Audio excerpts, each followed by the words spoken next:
제가 작년에 냈던 앨범 자체가 신앙송 앨범이거든요. 어떻게 그런 생각을 하시게 된 거예요? 포에트리 슬램이라고 하는 한 장르가 외국에서는 저변이 있는 장르거든요. 포에트리 슬램이라는 장르 자체가 덜 익숙하신 분들께 매력을 말씀해 주신다면? 너무 좋은 영상이 유튜브에 많거든요. 거기서 그냥 조회수 제일 높은 거 보시면 될 거예요. 그리고 그게 좋으셨으면 다른 거 찾아보시면 되고, 안 좋으셨으면 뭐 이 장르에 대해서 딱히 그 매력을 못 느끼시는 거니까. 네. 자, 오늘은 또 특별한 손님이 찾아오셨는데 레드칼라우님 모셨습니다. 반갑습니다. 네, 안녕하세요. 반갑습니다. 왜 나오셨어요? 네. 사실 저희가 오시기 전에도 어떤 이유로 저희 채널을 또 방문하시게 되셨을까 궁금하긴 하더라고요. 이전에 가끔 이제 재밌게 보던 채널이었고, 직접 신 분께서 나와서 이제 힙합 하시는 분들 가사를 하나하나 천천히 이렇게 봐주시는 게 되게 새로운 그림이었고, 네, 제가 작년에 냈던 앨범 자체가 신앙송 앨범이거든요. 그래가지고 제 작업물 가져가서 이렇게 한번 어떻게 생각하시는지 말씀 들으면 너무 좋겠다. 재밌는 말씀 많이 해주실 수 있을 것 같겠다 싶어가지고 단순한 이유입니다. 감사합니다. 아니 근데 이전에는 있었거든요. 다른 시인의 시들을 선별을 해서 아예 신앙송으로만 이루어진 그런 앨범을 내기도 했었고, 옛날 어떻게 그런 생각을 하시게 된 거예요? 어떤 사람에게는 이게 나레이션 혹은 그냥 글 읽는 것 같기도 하고 이렇게 다가올 수도 있어서 생소할 텐데, 이게 포에트리 슬램이라고 하는 한 장르가 외국에서는 좀 저변이 있는 장르거든요. 올해에도 죽을 겁니다. 하루에 39명, 2시간에 3명, 내 주변에 1명쯤은 죽을 겁니다. 반드시 죽을 겁니다. 나는 알고 있습니다. 내가 말을 걸지 않으면, 질문하지 않으면 뭔가 잘못된 게 아닌가 아직도 모른 척한다면 반드시. 제가 그걸 듣는 걸 좋아하기도 하고, 근데 거기 보면 이게 재밌는 게 표현 방식이 굉장히 다양해요. 낭독을 하다가 갑자기 막 그 노래를 하는 경우도 있고, 지금 요 세 곡도 각각 다 소리를 내는 방식이 다 달라요. 저한테는 한 번쯤 시도해보고 싶었던 장르였습니다. 네. 일단 이제 그러면 곡으로 좀 들어가 볼 텐데, 혼잣말, 죽지마, 동그라미 요 세 곡에 대해서 이야기를 할 텐데, 서로 이제 연관이 있어서 우리가 이 세 곡을 고른 거잖아요. 주제 면에서는 스스로 어떤 목숨을 끊는 것에 대한 문제의식을 곡마다 좀 다른 발화 방식으로 좀 드러내고 있지 않나라는 생각이 드는데, 일단은 이 문제의식을 갖게 된 계기가 좀 궁금하더라고요. 네. 되게 자연스러웠어요. 이 문제의식을 갖게 되는 것 자체가. 왜냐면 시대적으로 분위기라든지 자살률이 굉장히 높은 나라 중에 하나고, 제 주변에서 그걸 목격을 종종 하게 되고, 그런 개인적인 것들이 쌓이다 보니까 어느 지점에 이르러서는 이거에 대해서 이야기를 해야겠다라는 생각이 그냥 자연스럽게 들더라고요. 굉장히 개인적인 감정적인 이유에서든 어떤 사회적인 책임의식에서였던 이게 켜켜이 좀 쌓였던 것 같아요. 제 안에서. 네. 올해에도 죽을 겁니다. 통계적으로 하루에 39명, 2시간에 3명, 1년에 14,400명, 내 주변에 1명쯤은 죽을 겁니다. 처음에 앨범을 이런 주제로 이야기하고 싶다라고 생각했을 때 조심스러울 수밖에 없는 부분이 여러 가지가 있었는데, 그 중에 하나가 뭐였냐면 좀 설교 내지는 아무튼 그런 뉘앙스로 다가가지 않게끔 굉장히 조심을 했어요. 근데 그러려면은 이거를 어떻게 제가 바라보고 접근해야 될까를 고민을 했을 때, 어찌됐든 나의 개인적인 부분에서 출발을 해야겠다. 그래야 자연스러울 수 있겠다. 라는 생각을 했거든요. 네. 개인적인 이야기에서부터 출발을 해야겠다라고 할 때 우리는 이제 그거를 진정성이라고 얘기를 하잖아요. 근데 혼자말을 보면 부분이 이제 네 부분 정도로 나뉘어 있는 것 같은데, 하나의 부분은 연예인의 죽음. 죽을 겁니다. 올해에도 죽을 겁니다. 좋아했던 연예인 중 누군가가 헤어졌을 때 위로가 된 노래, 인생의 지침이 되어준 영화, 누가 됐든 언젠가 내 추억의 일부였던 사람일 겁니다. 또 하나는 따돌림 당하는 어떤 학생의 죽음. 올해에도 죽을 겁니다. 따돌림을 당하던 한 친구가, 나는 그리 친하지 않았지만 조금은 놀랄 겁니다. 모두 그 친구의 이름 달린 검은 화면에 애도를 표할 겁니다.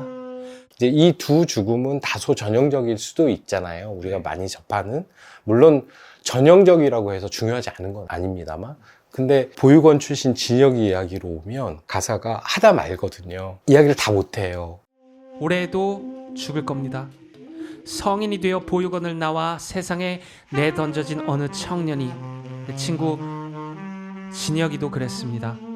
부천의 텅 빈 집, 평생 삼켜왔을 혼잣말을 더 이상 삼킬 수 없었는지 그 더 이상 삼킬 수 없게 된 목을 메어 죽었습니다.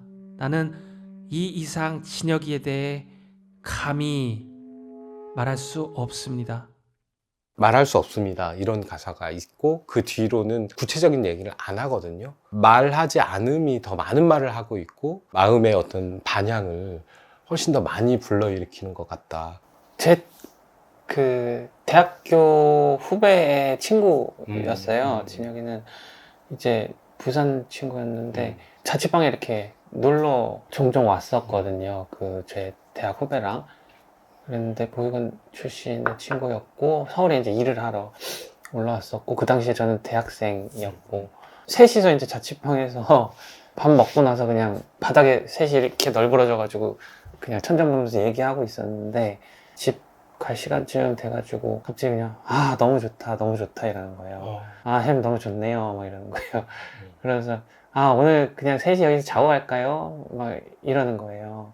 근데 그 너무 좋다, 아 너무 좋다가 되게 뭔가 마음이 아팠고 그리고 그 마음을 제가 100% 헤아리지는 못하는데 저도 그런 말을 뱉었던 적이 있었거든요. 유학 시절 당시에 늘 혼자 지내다가 이제 방학 때 집에 오면은 아침에 자고 일어나서 이제 제 방문 닫혀 있고 바깥에서 어머니가 이제 설거지 하시는 소리나 뭐 그런 거 들리면 계속 엄마 엄마 이렇게 불렀어요. 그럼 엄마가 왜 이러시죠. 근데 저는 계속 그냥 뭐 딱히 다른 말 안 하고 계속 엄마만 불렀던 거예요. 그냥 목소리 듣고 싶어가지고 약간 그 느낌으로 좀 다가오더라고요. 근데 훨씬 더 깊은 공허함에서 오는 말이었겠죠, 진혁이 같은 경우는.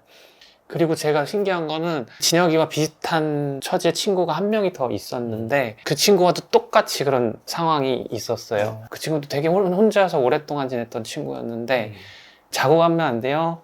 다 같이 자고 가면 안 돼요? 아 너무 좋다. 아 너무 좋다. 이 말을 똑같이 했어요. 아 너무 좋다. 그래서 제가 그 두 친구들과 있었던 그 두 장면이 절대 잊혀지지가 않더라고요. 네. 뭐랄까 보육원 출신이라고 하면은 태생적으로 갖게 되는 어떤 공허함과 허전함과 어떤 뭔가 막연한 그런 슬픔의 무게감이 상상이 안 돼요. 감히. 그래서 그때 느꼈던 어떤 감정들도 이 안에 좀 들어가 있는 것 같고 뭐가 이유가 됐었던 건지는 모르죠. 이 친구가 그런 선택을 하게 된 데에는. 그리고 그거를 이제는 알 수도 없고 다만 그냥 막연히 추측하는 정도일 뿐일 건데 저는 근데 그것마저도 이게 그 친구한테 조심스러운 거예요. 네.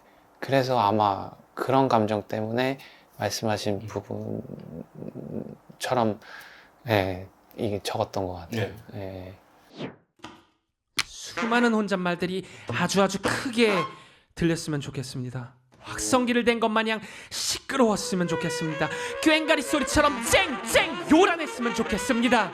내가 사실 이제 이렇게 되면 혼잣말은 혼잣말이 아니게 되잖아요. 우리가 듣지 못했던 혼잣말에 대한 어떻게 들어야 할까에 대해서 고민하게 만드는 것 같다는 생각이 들더라고요. 예. 저는 사실 우울증을 경험을 한 적이 있는데 누가 내 얘기를 알아채주고 들어준다는 것만으로도 그걸 극복할 수가 있어요. 뭐 약을 먹는 것도 도움이 되겠지만 그래서 너무 재밌다 이 표현이 이 역설적 표현이 그런 생각이 좀 들었습니다. 죽지마로 좀 넘어가 볼까요?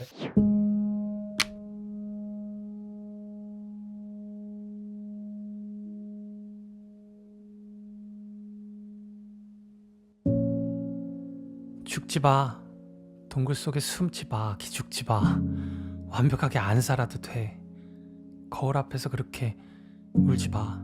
저 죽지마 첫 구절에서 피아노 소리가 띵띵 이렇게 오잖아요. 조심스럽게 나한테 다가오는 것 같은 발걸음 같은 그런 느낌을 좀 받았고 그 전주와 함께 죽지마 하는데 매드클라운님의 특유의 목소리 아주 감성적인 목소리인데 저는 죽고 싶은 마음도 없었는데 왜 이렇게 울컥 하는지. 이 노래는 아까도 얘기했지만 나한테 옆에서 속삭이듯이 그 속삭이는 게 되게 친한 친구가 얘기하는 것 같은 그런 느낌이 약간 들더라고요. 이 낭독을 따라가다 보면 나랑 무관하게 이야기하는 게 아니라 나한테 가까이 오고 있구나. 우리가 조심스러운 게 그런 것 같아요. 위로랍시고 하는 게 위로가 하나도 안 되는 희망을 주입하면서. 그러니까 여기 표현처럼 웅크린 넌 개미같이 하찮고 안쓰러워하는 사람들의 시선은 돋보기 같아서 그 빛이 널 지져 죽인다는 걸.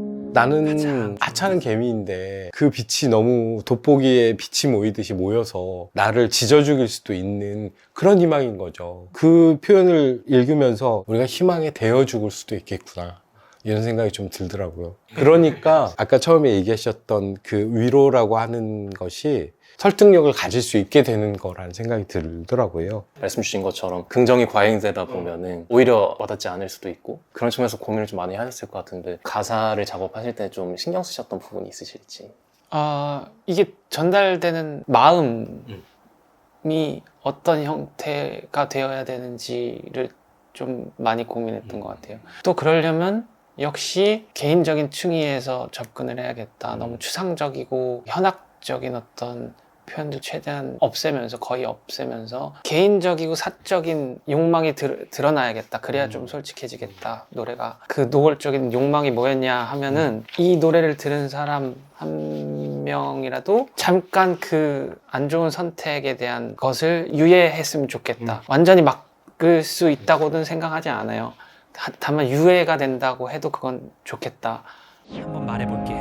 내 직업 연예인이 뭐 어쩌고 그런 거 아무것도 아니고, 스마트폰 속에서 TV 속에서 사는 사람 아니고, 너랑 똑같은 사람으로서, 우리 아빠 자랑스러운 자식으로서 이 그지 같은 SNS들 온통 행복해 보이는 사진들 속 가장 우울한 세대에 우리 죽지 마. 뻔한 말이라도 들어. 사실 어떻게 위로를 해야 될지 모르겠잖아요. 이렇게 주변에 어떤 이런 상황에 놓인 친구나 뭐 가족이나 있을 때 굉장히 막막하거든요. 네. 그러면은 뭐가 확실한지 모르겠고 방법도 뾰족한 게 없고 누군가를 100% 이해하지도 못할 건데, 그렇다면 확신할 수 있는 게 뭐냐라고 고민을 했을 때 어찌됐든 너가 오늘은 죽지 말았으면 하는 나의 마음이거든요. 그걸 위로하는 방식이 어찌됐든 난 진짜 잘 모르겠고 라는 말을 가사 안에 넣었어요. 그래서 그게 저의 완전 솔직한 마음이기도 하고, 그래서 앞에서부터 이렇게 구구절절 왜 살았으면 좋겠고 왜 살아야 되고 하는 것들을 제 딴에선 다소 횡설수설하게 이렇게 얘기를 하거든요. 최선을 다해서. 그리고 이제 그게 이어지다가 모르겠고 됐고 오늘은 죽지 마, 잘 모르겠고 나 연예인도 뭣도 아니고 사람으로서, 친구로서, 우리 아빠의 자식으로서도 죽지 않았으면 좋겠다. 그 마음만은 내가 확실하다 라고 얘기를 하게 된 것 같아요. 한 시간만 더 살아보자. 건조기 돌리면 한 시간 금방 가. 한 시간이 지나면 건조기에서 갓 나온 빨래 냄새 그거 맡으면서 힘내자. 그렇게 하루 더 살자. 하루 더 살면 쿠팡에서 제일 비싼 샴푸, 린스 산 다음에 그 두 개를 동시에 다 써버릴 때까지. 그러니까 사회적 논리를 가지고 이 사람을 설득하려고 드는 게 아니라 건조기를 한 시간만 돌려보자. 건조기에서 갓 나온 빨래 냄새를 맡아보자. 그래서 하루를 더 살아보자. 쿠팡에서 제일 비싼 샴푸, 린스 산 다음에 그게 동시에 다 떨어질 때까지 좀 살아보자. 그런 것들이 사실 우리 일상을 이루는 요소잖아요. 근데 우울감에 빠져 있으면 그 일상이 별것 아닌 것 같이 느껴지고 그냥 잘 못 봐요. 내가 거기에만 몰입하기 때문에 지금 현재 나를 둘러싼 이런 것들은 아무 의미가 없는 거야. 근데 뭔가 일상적인 사물들을 끄집어내면서 네가 지금 해야 될 거는 네 주변의 일상들을 조금 보는 거야 라고 얘기하는 것처럼 느껴지고, 그래서 조금 거창하게 얘기하면 어떤 일상성의 회복이라고 하는 게 결국 이걸 막는 일이겠구나 라는 생각도 좀 들더라고요. 저는 건조기 돌리는 얘기가 너무나도 좋았었는데 많이 듣는 위로는 우울하면 나가서 좀 뛰어 뭐 이런 건데 그런 논리적인 얘기가 아니라 건조기 돌리면 1시간 금방 간다. 그러니까 사실 금방 가면 또 안 되는 일인데 금방 가니까 한번 돌려봐. 이런 얘기가 정말 친구들이랑은 진짜 말도 안 되는 얘기 많이 하잖아요. 이 말이 갖고 있는 표면적인 의미가 안 중요하고 그 감정만 느껴지는 내 마음 뭔지 알지의 느낌의 얘기처럼 느껴져서 그 부분에 저는 되게 감동적이에요. 아까 횡설수설 말씀하셨는데 사실 횡설수설은 우리가 살고 있는 일상생활에서는 되게 비논리적이잖아요. 근데 시에서는 횡설수설이 굉장히 효과를 발휘하는 경우가 많습니다. 이 횡설수설하는 화자의 태도가 우리한테 마음의 긴장을 놓게 만드는 그런 태도이지 않나? 그렇게 생각해 본 적이 없었는데 재밌는 것 같아요. 네. 동그라미로 좀 넘어가 보면 저는 여기가 너무 좋았는데 그러다 결국 저 파도가 우리를 덮친다면 꽉 잡고 있던 노가 부러진다면 두 손에 노를 버리고 그때 난 네 손을 잡을게 세상 제일 깊은 바다 어디든 널 찾을게. 이 표현이 너무 좋았어요. 이때 느낌은 어땠을까요?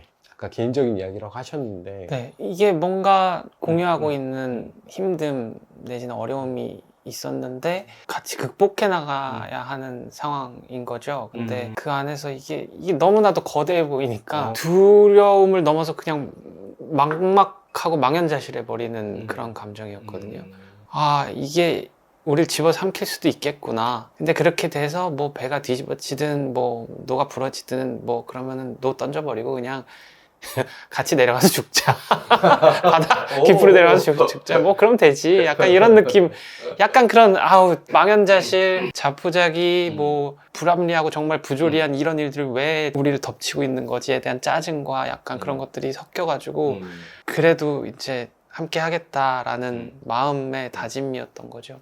그러니까 굉장히 부정적인 생각에서 출발을 하셨는데 저희한테 오는 메시지는 굉장히 긍정적이에요. 내가 널 찾을게. 그런 존재가 있으면 좋잖아요. 네. 그것도 맞아요. 그 느낌도 네. 맞는데 네. 뭐 받아들이는 건 다 주관적인 거니까. 예. 동그라미라는 노래가 굉장히 개인적인 노래라고 개인적이고 사적인 노래라고 말씀드렸잖아요. 이게 처음 오리지널 곡이 발매는 안 했었는데 그때 당시에 제가 그 아이 엄마랑 결혼했을 때 결혼식에서 이제 제가 불러줬던 노래거든요. 네. 시간이 지나고 이제 저희가 이혼을 하고 이제 이혼을 하니까 이제 서로 굉장히 힘들었을 거 아니에요. 그리고 저희는 아들도 있고 지금은 뭐 결론적으로 좋은 사이가 되었고 그 과정에서 굉장히 서로의 부단한 노력이 있었고 근데 이게 신기한 지점이 뭐였냐면 세상 모든 먹구름이 널 쫓아올 때 내가 너의 지붕이 돼 지켜줄게. 그리고 보는 아주 나쁜 꿈꾼 날에 네 젖은 머리맡 베개가 돼줄게. 네 옆에 네 곁에 각지고 모난 세상 속 내가 너의 동그라미가 돼줄게. 각지고 모난 세상 속에 너의 동그라미가 돼줄게 라는 게 이제 누군가에게 동그라미가 돼줄게, 안식처가 돼줄게, 뭔가 피난처가 돼줄게, 위로가 돼줄게 라는 뜻이잖아요. 이 곡을 다시 쓰면서 결혼식 때 이 아이 엄마한테 불러줬던 곡을 아이에게 해주고 싶은 거예요. 네, 그래, 아들아 우리가 그러니까 애 엄마와 제가 너의 동그라미가 돼줄게 라는 마음으로 썼어요. 쓰기 전에 사실 아이가 애 엄마한테도 저렇고 커다란 하나의 공포였거든요. 어찌됐든 아무리 우리가 잘한다 한들 필연적으로 어떠한 형태로든 결핍이 있을 거고 슬픔이 있을 거고 닥칠 상황들이 있을 거고 그게 너무너무 두려운 거예요. 저희는 그 마음을 극복하고자 굉장히 애를 썼던 것 같고 그 과정에서 점점 더 괴로워지는 그런 느낌을 받았었고 근데 이 곡을 쓰면서 아이가 뭔가 이제 결핍을 가진 존재, 불완전한 존재로 생각하고 우리가 너의 동그라미가 돼줄게 라는 말을 하면서 이게 쓰다 보니까 이게 좀 오만한 생각이었나? 좀 건방졌네 우리 애한테 생각이 들더라고요. 왜냐하면 지금은 이제 사이가 굉장히 좋아졌다고 했잖아요. 지금 너무 좋거든요. 친구처럼 서로 왕래도 하고 매일마다 제가 등교도 시키고 그렇게 되고 난 이후에 가사를 이제 다시 쓰게 됐는데 어려운 상황에서 다시 이런 사이가 된 게 정말 기적 같은 일이고 감사한 일인데 이거 우리 힘으로 한 줄 알았는데 생각해보니까 아니었네. 우리 애가 있었기 때문에 이게 이렇게 된 거네.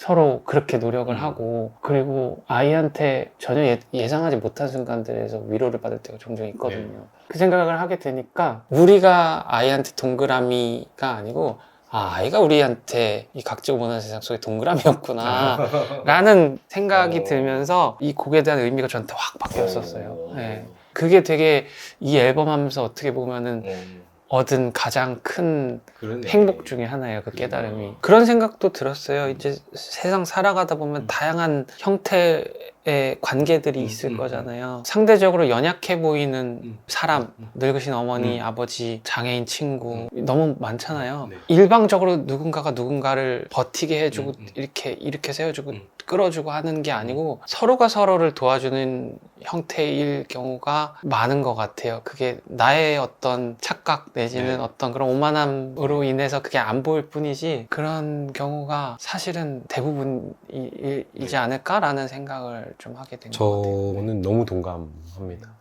그런 경우가 있어요. 관계에서 윤리를 강조하다 보면 내가 자꾸 더 나은 사람인 것 같은 착각이 드는 거예요. 아, 내가 이렇게 하면 상처를 받을지도 몰라 라고 하는 아까 말씀하신 착각에 의해서 그런 관계들을 만들어내는 경우가 많은데 그렇지 않잖아요. 아무리 소수자거나 아니면 약자거나 라고 해도 그 정체성만 가지고 관계가 형성이 되는 게 아니기 때문에 의외의 이야기를 들을 수 있어가지고 뭔가 다시 들어야 될 것 같다는 생각이 드는데요. 저는 이제 이 세 곡 들으면서 위로라는 게 하나의 무슨 상품처럼 소비되고 있는 세상이니까 그런데 이런 게 위로의 방식이구나 라는 생각이 들어서 너무너무 좋았어요. 아까 말씀하신 것처럼 수사적인 것, 관념적인 것, 추상적인 것을 배제하고 정말 목소리만 남겨서 그 목소리의 방식들을 바꿔가면서 나한테 얘기해주고 있구나 이런 생각이 들어서 진짜 위로가 됐습니다. 제가 꼭 위로받아야 될 일이 있는 건 아닌데 그냥 위로가 됐어요. 그런 게 위로 아닌가요? 감사합니다. 오늘 해주신 얘기들이 깊은 얘기도 많았고 주제 자체도 창작자 입장에서는 예민하게 다루어야 할 주제였다고도 좀 느끼는데 직접 만드셨을 때 좀 어떤 소회가 있으셨는지 좀 궁금합니다. 일단은 와, 진 빠진다 이거. 다 만들고 나서 와, 2번은 못해. 다음 앨범 못하겠는데 주제가 주제다 보니까 계속 내가 과연 지금 솔직한가? 약간 들여다보게 되는 거예요. 이게 너무 진 빠지는 일이었고 너무 힘이 들었고 그렇지만 굉장히 그 제가 냈던 어떤 앨범보다 보람이 있었고 그래서 아마 다시 못할 것 같은데 라고 해도 다시 아마 할 거예요. 할 건데 어느 정도 음악 하면서 연차가 그래도 조금 이제 쌓였거든요. 한 15년 정도. 그래서 작업 방식에 관해서 좀 다시 좀 생각을 해보게 되는 시점이더라고요. 이게 작업물을 새로 낸다고 하면 좀 굉장히 관성적으로 작업하게 되는 자연스럽게 그런 시기가 온 것 같아서. 그리고 그런 시기가 꽤 오래됐죠. 사실 몇 년 됐죠.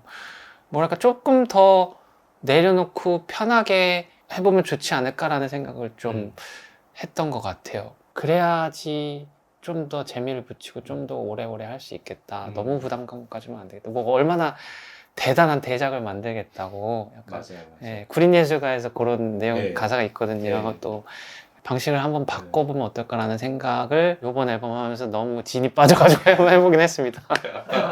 아니, 근데 너무 공감이 되는 게 사실 물론 뭐 힙합이 사회적 문제를 많이 다루긴 하지만 누구나 다 알고 있는 사회적 문제에 대해서 다루기가 힘들고 진 빠지는 게 뭐냐면 다 얘기가 된 거거든요. 그럼 다른 얘기를 해야 되니까 다른 시각을 제공을 해야 되니까 그래서 더 힘드시지 않았을까. 근데 또 그 다음 얘기에 너무 공감이 되는 게 무슨 대작을 만들겠다고 이 태도를 내려놔야 됩니다. 그래야 좋아집니다.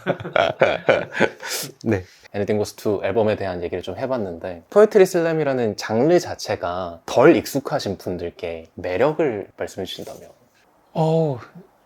너무 좋은 영상이 유튜브에 많거든요. 일상의 언어들 위주로 이제 말하자면 되게 좋은 모놀로그 독백의 느낌인 거죠. 유튜브에서 포에트리 슬램 검색해 보시면 꽤 많이 뜨는데 거기서 그냥 조회수 제일 높은 거 보시면 될 거예요. 그리고 그게 좋으셨으면 다른 거 찾아보시면 되고 안 좋으셨으면 뭐 이 장르에 대해서 딱히 그 매력을 못 느끼시는 거니까. 네. 이번에 또 집중해서 곡들을 들으면서 저는 이 포에트리 슬램이라는 장르에 좀 감화가 되기 시작했는데 조금 덜 익숙하신 분들이라면 유튜브 한번 검색해보시고 에딩 고스트도 한번 다시 들어보면 좋지 않을까 그런 생각이 듭니다.